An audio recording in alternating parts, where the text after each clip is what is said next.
Mapagpalang araw, ako si Ryan, taga dito lang sa Quezon.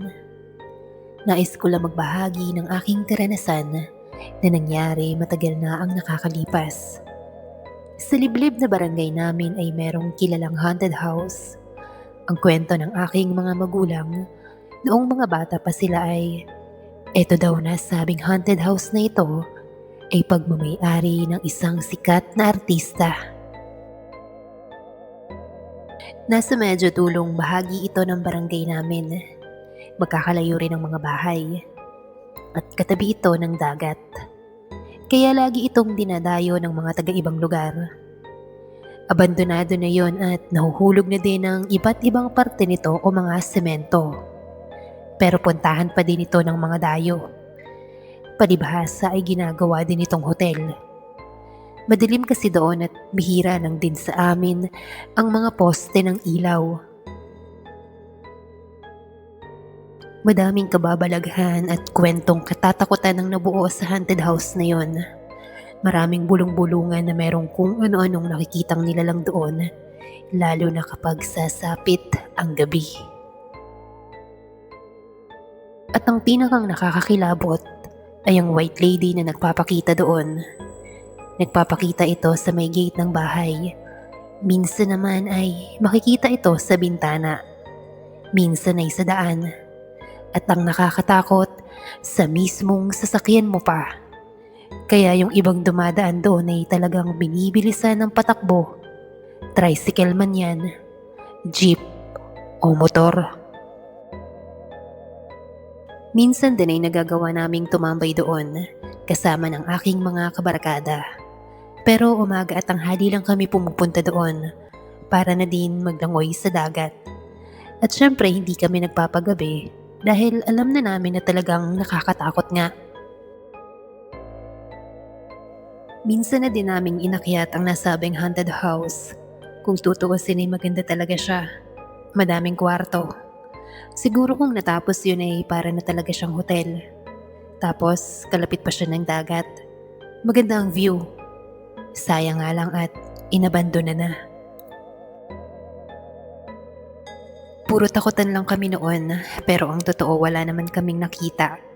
Pero talagang mabigat ang pakiramdam pag nasa loob. Iba ang presensya. Parang pakiramdam mo, may nakatingin.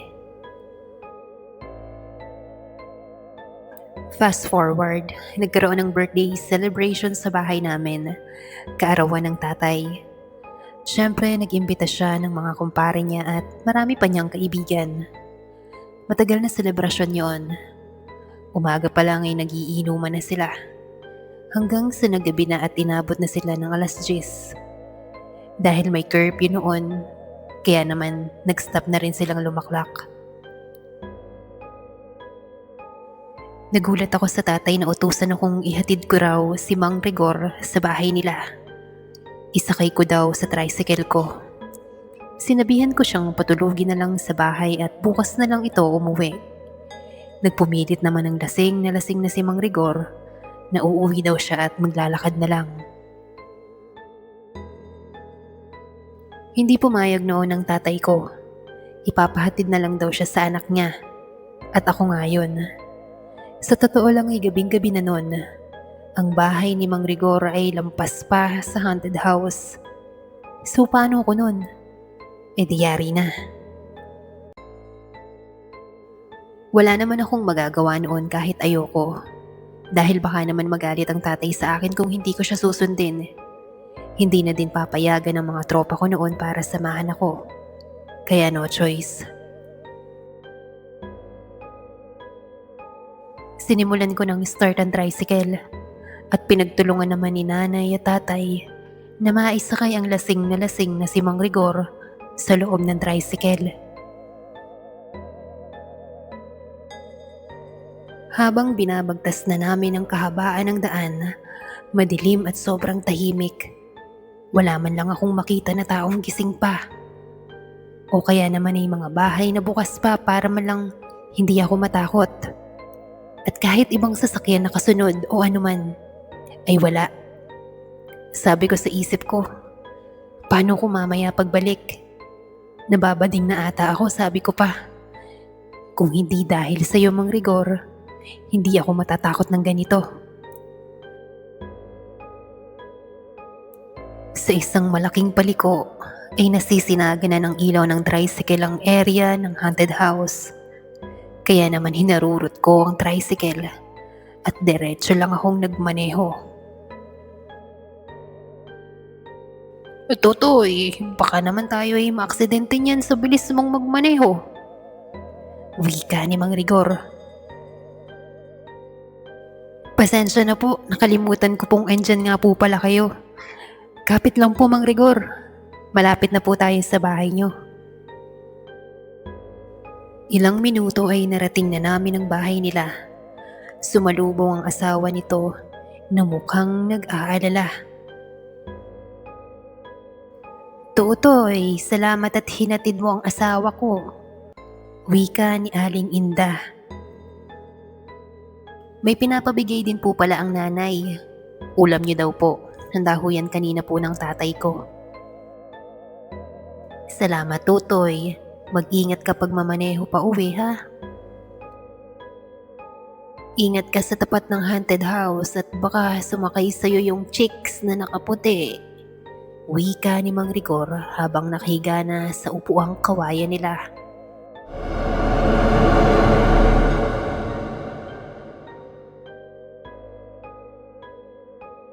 Tinakot pa ako ng lasing na to. Hindi na lang nagpasalamat. Sabi ko noon sa sarili ko. Bumusina ako ng 2 beses sabay pinaandar na ang tricycle. Hindi ko alam.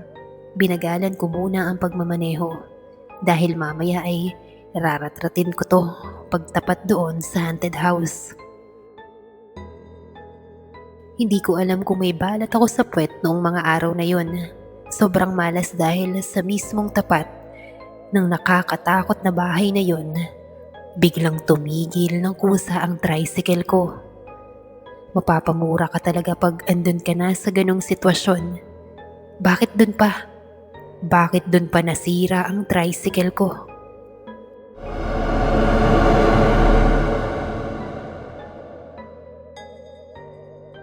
Kinalma ko muna ang aking sarili. Nasa gitna ako ng kadiliman noon. Wala man lang kailaw-ilaw at tanging sinag lang ng buwan ang nagbibigay sa akin ng liwanag. Tiningnan ko noon ang makina ng tricycle. Ang gulong. Pero nahihirapan ako dahil sobrang dilim. Ayos naman at wala namang sira ang tricycle ko. Nang maya-maya ay napadiretso ang tingin ko sa may bandang likuran ng tricycle. Parang may kung ano doon. Natulala ako. Nagtayuan ang mga balahibo ko. At iba na talaga ang nararamdaman ko. May nakalutang na paa. Putlang-putla ito.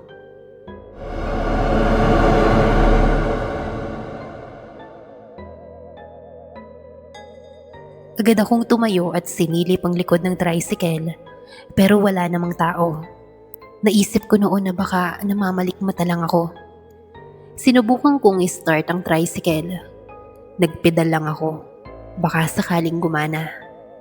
Inulit ko lang ng madaming beses, hanggang sa gumana na at sumindi na ang headlight. Nanlaki ang mata ko nang tumambad sa mukha ko ang isang babaeng mahaba ang buhok. Mahaba ang puting damit nito. Nakalutang ito sa ere. Kita ko ang maputla niyang paa. Ibig sabihin ay siya din ang nakita ko kanina sa likod ng tricycle.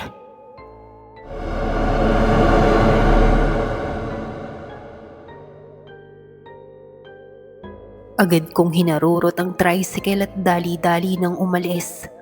Nanlamig ako noon at pakiramdam ko lahat ng balahibo ko ay tumaas. At nang maramdaman kong parang bumigat at para akong may angkas sa likod, napasilip ako sa side mirror. Andon ang white lady. Nasa likod ko siya.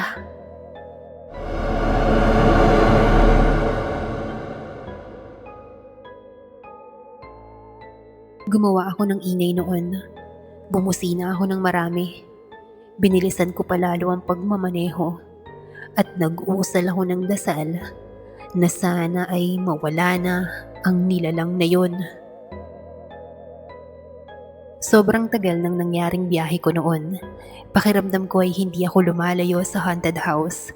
Pinagpatuloy ko ang pagdadasal at pagbusina hanggang sa naramdaman ko na lang na wala nang mabigat. Hindi na din mabigat ang pakiramdam ko. Muli kong sinilip sa side mirror ang babae at sa awa ng Diyos, wala na ito. Nakarating ako sa bahay at naghihintay sa labas sila nanay at tatay. Alam kong nag-alala sila. Sinabi ko na nasiraan ako ng tricycle at natagalan itong gumana ulit. Hindi ko na lang sinabi sa kanila ang pagpapakita sa akin ng white lady sa haunted house.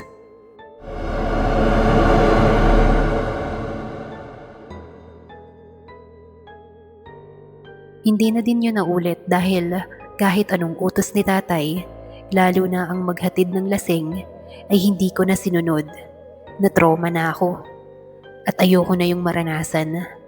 Hanggang ngayon ay nakatatak pa din sa alaala ko ang nangyari na yon. Hindi ko akalain na makakaranas ako na makakita ng white lady. Bago ako umalis ng Pilipinas at magtrabaho dito sa Korea, ang huling nakita ko ay giniba na ang haunted house na yon at nilagyan na din ng harang para wala nang makapasok na kung sino. Dahil ginagawan din doon ng kung ano-anong mga bagay ng mga dayo at pinagtatapunan pa ng bangkay.